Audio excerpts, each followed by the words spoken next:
Posibleng masimulan sa January 2026 ang nationwide rollout ng pagbibenta ng 20 pesos na kada kilo ng bigas ayon sa Department of Agriculture. There are so many things to do. No? First of all, we need the right data. We need to experience at least for 6 months kung paano patakbuhin ito na maraming factors. Tapos yung meron pang factor of the world market price. Sa ngayon mababa, paano pag tumaas yan? Diba? Then, may problema na naman.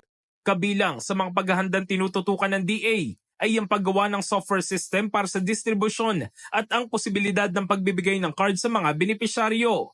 Batay sa pinakahuling price monitoring ng DA, mula April 21 hanggang 24, ang presyo ng bigas sa Metro Manila ay nasa pagitan ng 39 pesos hanggang 58 pesos kada kilo. Ang programa ay popondohan mula sa 5 billion pesos na contingency fund ng Office of the President, 4.5 billion pesos para sa pagbili ng bigas at 500 million pesos naman para sa logistics. Saklaw ng unang rollout sa May 1, ang Western, Central at Eastern Visayas at Negros Island. Bukod sa Visayas, ibebenta rin ng P20 rice sa ilang piling kadiwa ng Pangulo sa Metro Manila sa May 2. Pero sa ngayon, naghihintay pa ang Department of Agriculture ng pahintulot ng Commission on Elections upang maituloy ang pilot launch ng 20 pesos na kada kilo ng bigas ngayong linggo.